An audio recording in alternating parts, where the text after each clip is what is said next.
Contestant number 2. Gihan Samarawickrama, the 5 rupee coin. The 5 rupee coin, Gihan Samarawickrama.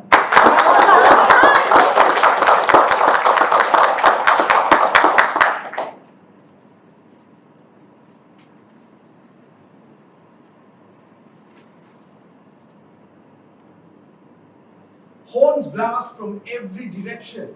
Buses and cars rush by. And my back against my back, my shirt half untucked. I start running. I reach out.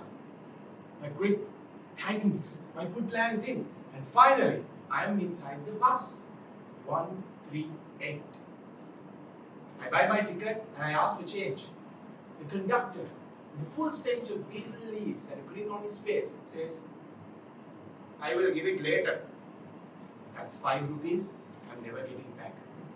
Toastmaster, how many rupees have you lost because of the conductor's misconduct? Bus 138 took me to my O-level science class in Narvindam. And that's where I saw her on the bus. Vinoli, dreamy dark brown eyes, silky smooth hair. She was so cute, it made me mute. The wind rushed through the rusted windows of the bus, making her hair dance in the air, inviting me to approach her. But there was one problem. I was an introvert. Every Friday night, I stood in front of the mirror, practicing how I would speak to her. "Hi, beautiful. Hey there. How you doing?" But when I was on the bus, not a single word. I was just there, staring at her, hoping that she would start a conversation, hoping that she would change. O-levels finished, and I couldn't level up. Have you ever waited for someone to change and start a conversation when you couldn't? Hoping that that conversation would lead to a beautiful love story someday. I waited for that, but that change never came. Later, life put me on another bus, bus number 100, taking me to work. And as usual, I ran and got into the bus, I paid in cash and asked for change. This conductor's conduct was no better. He also told me, "I will give the change later." 5 more rupees, gone. And I was standing in the bus.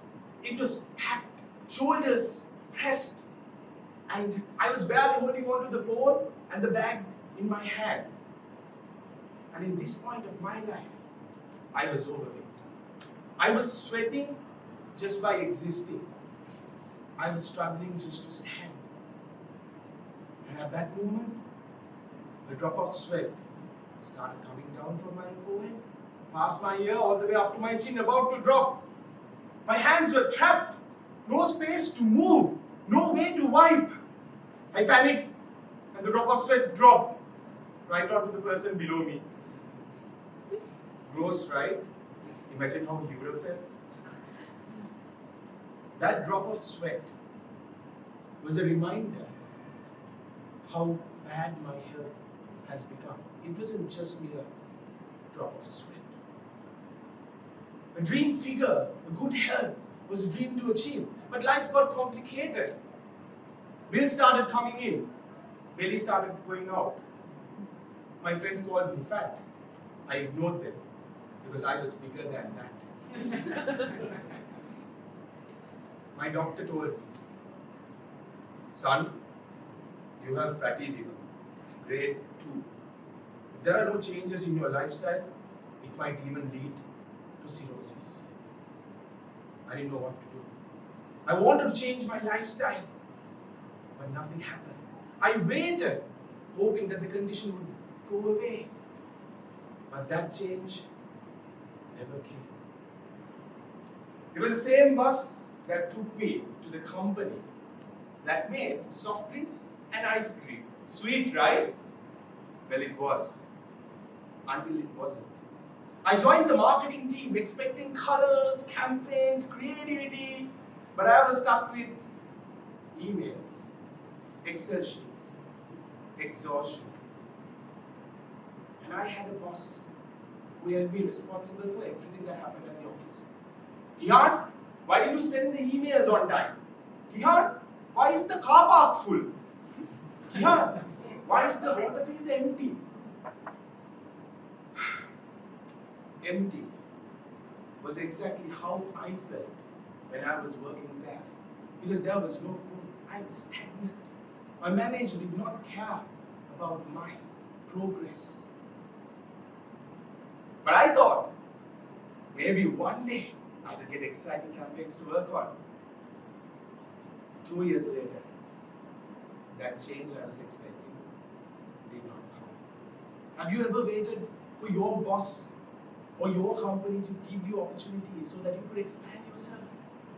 I know that feeling, but I didn't get that chance. That day, I booked an Uber to get home, not a bus this time.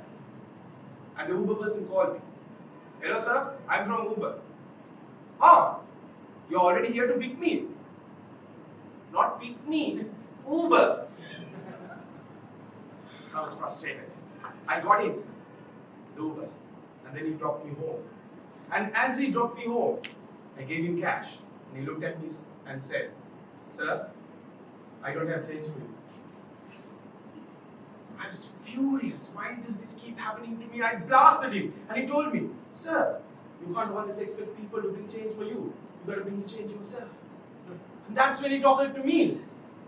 What I practiced in front of the mirror, I actually tried it out. It wasn't so smooth at that time, but ultimately it worked out. That girl I spoke to later on became my wife. I started working out. I made that my number one priority every day when I started my day, a non-negotiable. And now, I don't have a fatty liver. It's just chubby. I did not get the opportunities I deserved. So I quit my job. And now I feel alive every day, excited to explore the world as a computer trainer pursuing my dream. Have you ever waited for change to happen? Don't ever wait for change to happen. Just like a coin, you always have two options. Either you wait or you will change yourself.